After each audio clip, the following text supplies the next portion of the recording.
Hey, hello, everybody, and welcome to Berry Aftercare Live. Today, I'm going to be talking about food addiction again, and I'm going to give you sort of a little quiz. Don't take it too seriously. I mean, it is actually based on the information that professionals use to screen for substance abuse, substance use disorders, I guess they call it now. And I got these questions from the manual that all the medical professionals use to, like I said, screen for substance abuse. And sugar is one of the substances that is oftentimes considered, it can be addictive. And when I was talking on Monday, I talked about how some people will literally say when they're eating sugar on a regular basis, and I don't mean just sugar, obviously, but foods with a lot of sugar in them, they get sort of a brain fog. And when they are off of sugar, they say that that brain fog clears up. So for some people, sugar can really mess with their brain chemistry and alter their how they feel, how they think. So sugar can be a substance of abuse, no different than cocaine or um, whatever, any kind of drug. And even though things like shopping are not substances per se, they absolutely alter the chemistry of the brain because of the high and the endorphins and the dopamine and the serotonin that gets triggered when people engage in those activities. So addiction doesn't necessarily have to be induced by a chemical, but the brain chemistry can be induced by behaviors as well. The thing that's important, and if you listened to the video for Monday or listened to the podcast, honestly, I don't even know if the podcast has been released yet, but if you listened on Monday, I talked about psychological or emotional dependency on certain things versus physiological addiction or dependency on things. They're very, very different. Um, but if you depend on something to feel a certain way or to take away certain feelings, then there's an element of that that says, I'm dependent on that, right? If you eat when you're sad, if you eat when you're angry, if you eat, when you feel lonely, if you're eating to get rid of those feelings that are uncomfortable for you, then food is serving the purpose of a substance that alleviates unpleasant feelings. It's just like some people drink to forget about the day. Some people, smoke marijuana so they don't fully feel their emotions. Anything we use to numb ourselves on a regular basis, right? There's nothing wrong with having a couple of drinks now and then. For a lot of people, they think there's nothing wrong with smoking marijuana now and then. I'm not judging that, neither here nor there. What I'm suggesting is that anything that we do on a regular basis for the purpose of numbing our emotions is probably not serving us well in our life. It's affecting our lives in unhealthy ways.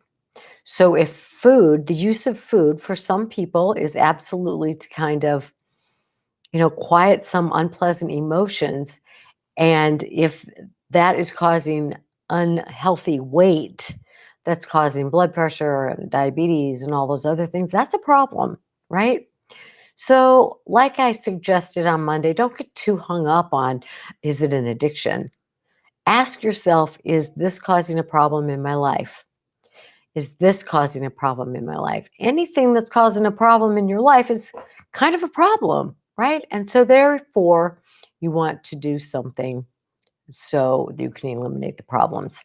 And it's not just the problem of that substance, but there are problems caused by that problem.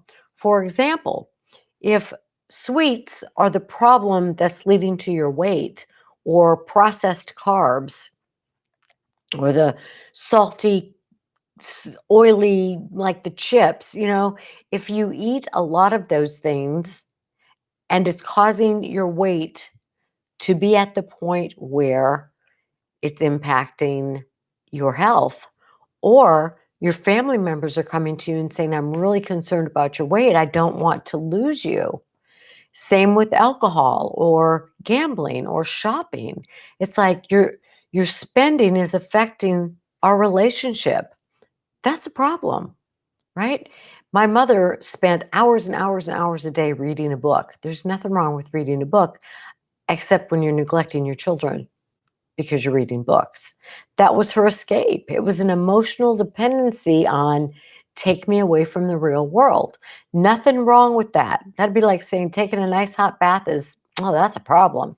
Well, if you sit in a nice hot bath for 7 hours a day and don't tend to your family or go to work, then that's a problem, right? So it can be anything. But in this particular case today, we're talking about food. So I'm going to ask you the questions that are asked in treatment centers or doctor's offices or psychiatry offices, and you're going to have to decide for yourself. But again, don't get hung up on a label. Worry about, is this a problem in my life? Is it a problem with my health? Is it a problem in my relationships? Is it preventing me from doing activities that I'd like to do or from going places that I would like to go? It being food/weight. All right, so here are the questions. And there are 10 or 11.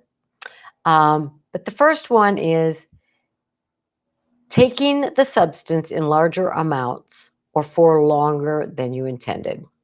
Simply stated, that means have you consumed more than you planned? For example, if you go to a buffet and you say, my plan is I'm going to have 1 plate of food and I'm going to have 2 desserts. That's my plan. But by the time you leave there, you've had 3 plates of food and 5 desserts. You've eaten more than you've planned. Or you sit down to watch a movie and you have your portion size snacks, and this is what you can eat during the movie. But by the time the movie's over, there are 7 more wrappers than when you started. That's eating more than you planned. So if you answer that, yeah, I do that, then give yourself a point. All right, here's the next category. Wanting to cut down, but not managing to do so. This is kind of a tricky one because a lot of people say, well, I know I can do this after surgery because I've quit eating carbs before. Well, first of all, after the surgery, you don't have to quit eating carbs. It's wise to forego processed carbs, simple carbs, but healthy carbs are good for you, right? But the point I'm making here is you've wanted to cut down on sweets, or you've wanted to cut down on fast food, or you've wanted to cut down on anything made with flour, or however you've gone about this.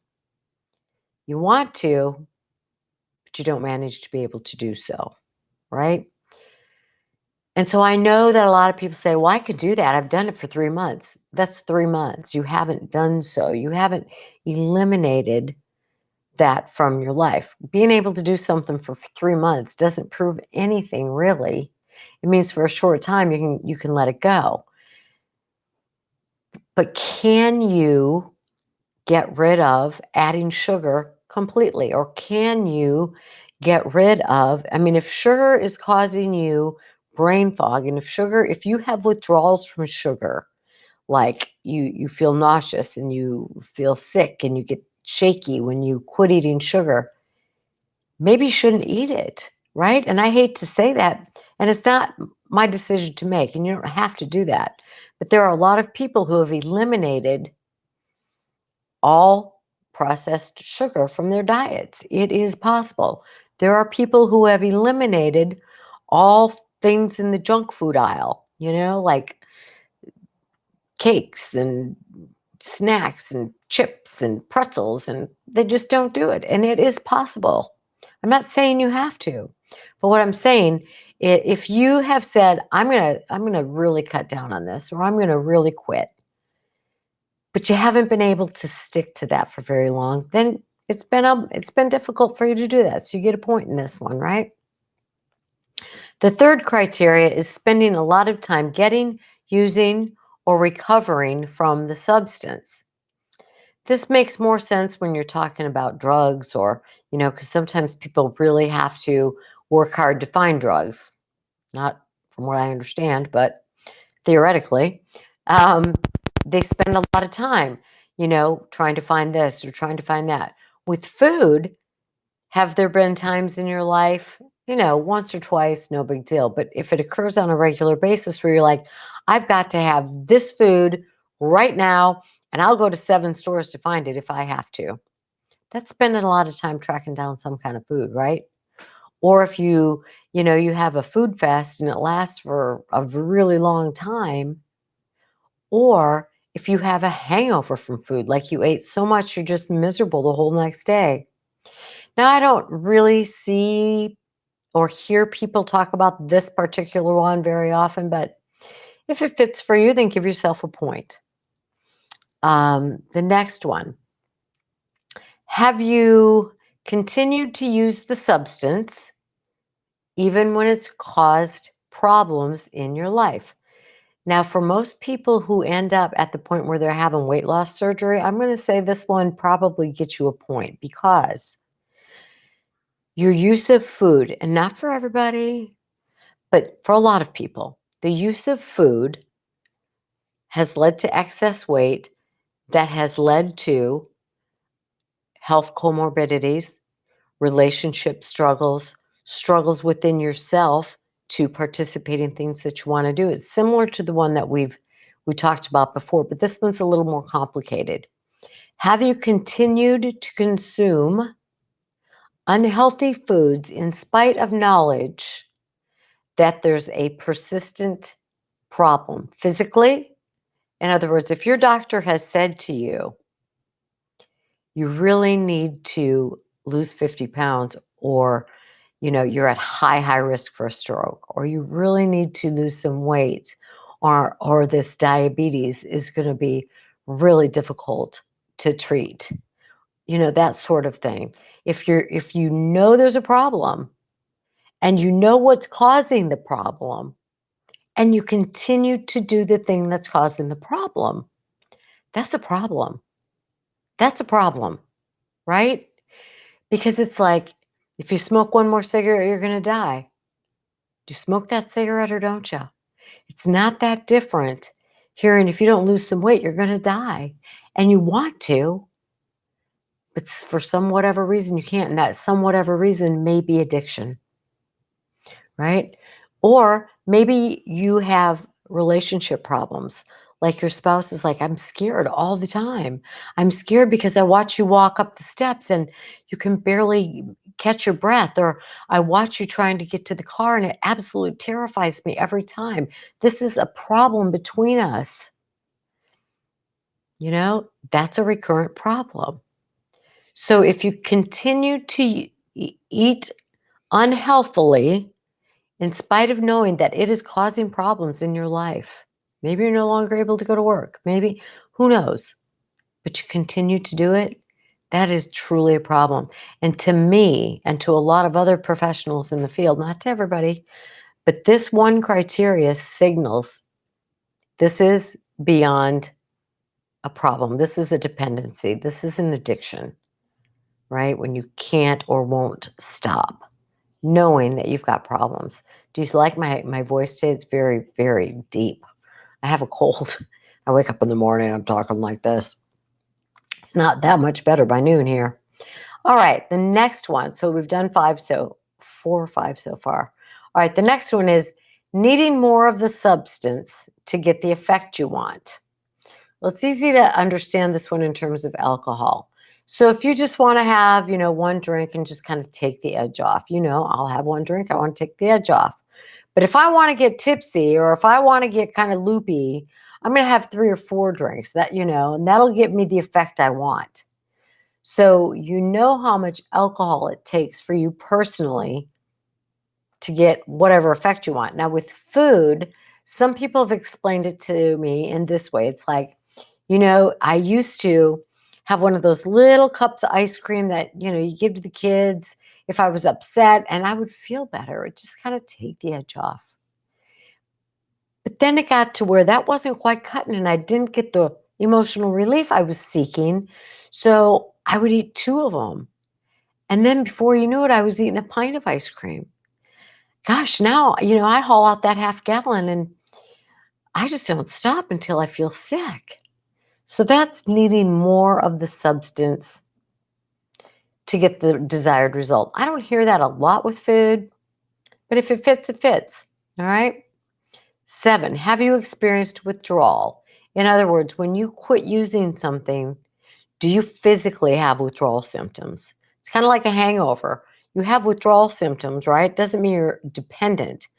But if you have severe withdrawal, like the DTs, and you have to go to the hospitalized and go through all of that's severe withdrawal. But a hangover is an example of a withdrawal because your body is getting that out of the system and it feels like crap. But with sugar, some people have described it like when they've quit eating sugar, like they really feel sick. They feel lightheaded, they feel nauseous, they feel shaky, and that would be considered withdrawal. So maybe that fits for you, maybe it doesn't. Cravings. Cravings are one of the stereotypical symptoms of a substance use disorder. It's like, I've got to have, I can't get out of my mind. I'm craving it. I've got to have it. And that is shared with me very, very often when people talk about food. So cravings and urges to use the substance, right? How about experiencing, this is the next category, experiencing failure in your role obligations. So in other words, you give up important social events, occupational activities, your job, recreational activities that you've enjoyed because A, you'd rather stay home and eat, or B, your weight is such that you can no longer engage in those things. I talked to a woman today and, we weren't going through this information, but she was just sharing with me as part of her journey that there are no pictures of her with her 5 children from the head down. And she's like, I'm to the point where I don't want to go anywhere. I don't want to see anybody. I just don't like how I feel and how I look. That's a failure in role obligations. You've got 5 children. You have an obligation to be a part of their lives, right? That's what parents do. That's what children need. And if you're to the point where your weight prohibits you from doing that, you're not fulfilling some role obligations.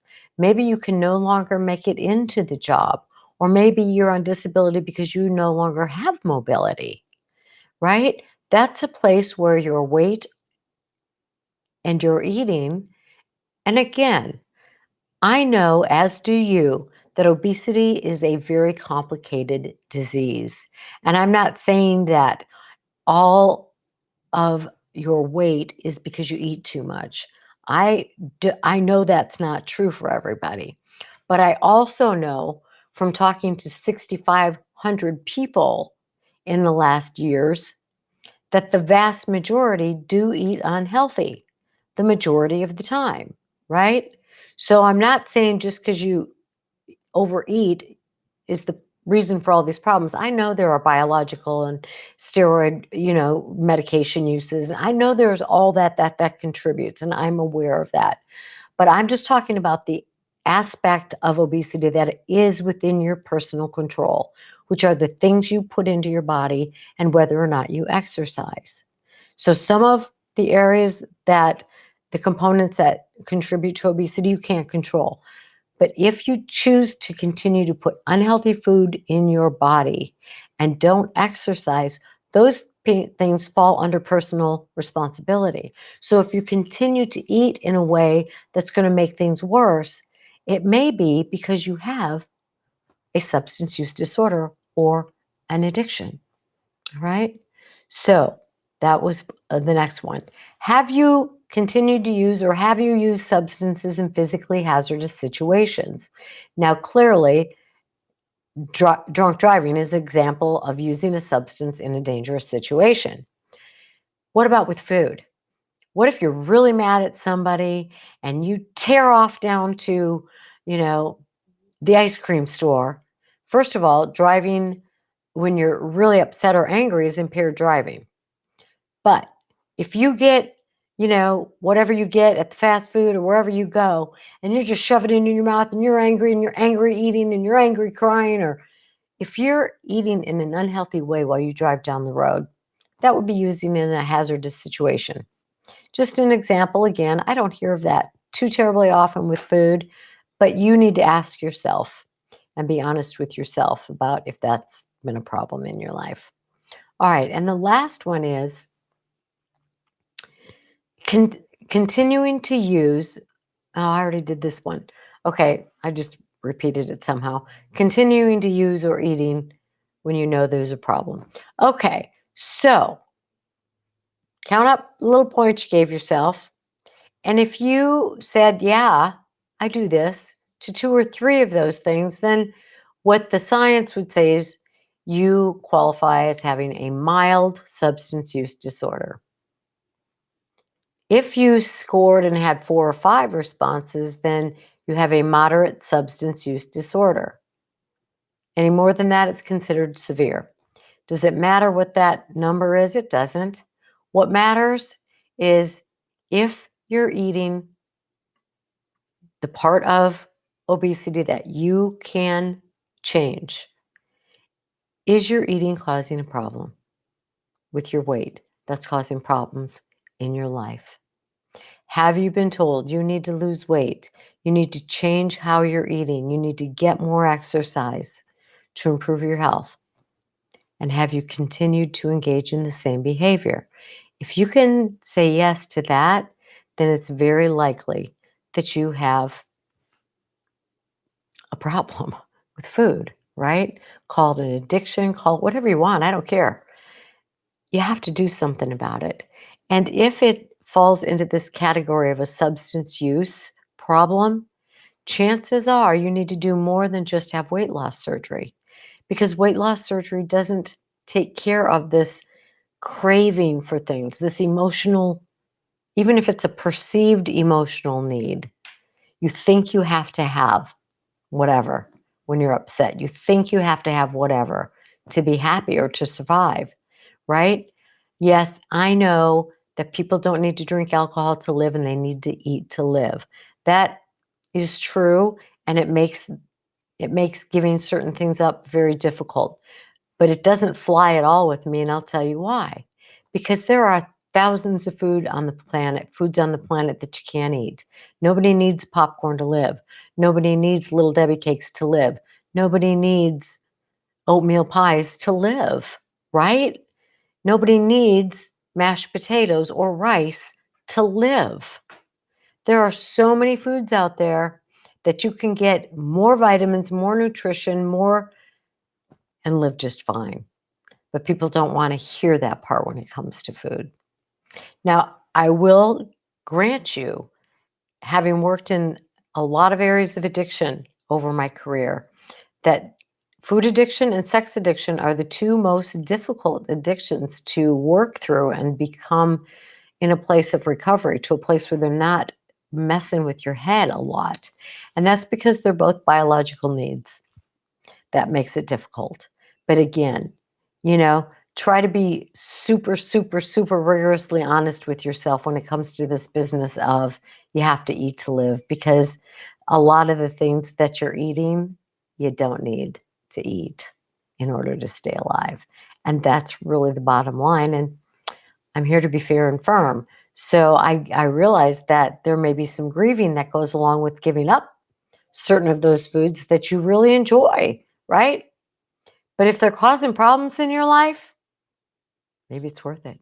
It's like my mother swore to God she would never, ever, ever quit smoking. She was a smoking evangelist. You could smoke if you want to, and don't tell me I can't smoke, and blah, blah, blah.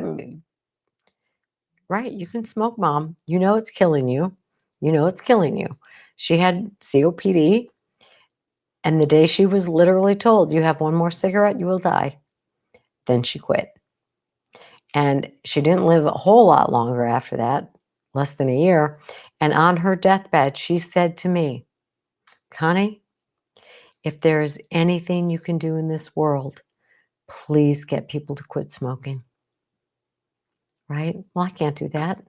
I can't get anybody to quit anything unless they're ready to or they want to. I can only be responsible for myself. I've been very honest with you guys. I gave up alcohol completely, 100% completely 32 years ago because it was causing a problem in my life. I wasn't, I have to have alcohol or I'm going to shake. I think I need alcohol to be in the company of other people. You know, it's not worth it. I wanted to live. So there are foods you can probably give up that aren't worth it. And you can live and be happy just fine. But surgery won't fix that. You need to address addiction or dependency, whether it's emotional or physical, with the tools for addiction. So I would encourage you to check out Overeaters Anonymous. At least read the book they have. It's phenomenal. There's a website called intherooms.com. Intherooms.com. They have, 12-step meetings all day, every day. If people don't like 12-step stuff, that's fine. Go find, like, there's Smart Recovery. There's Celebrate Recovery. There are all kinds of recovery programs that you can find that will meet your needs.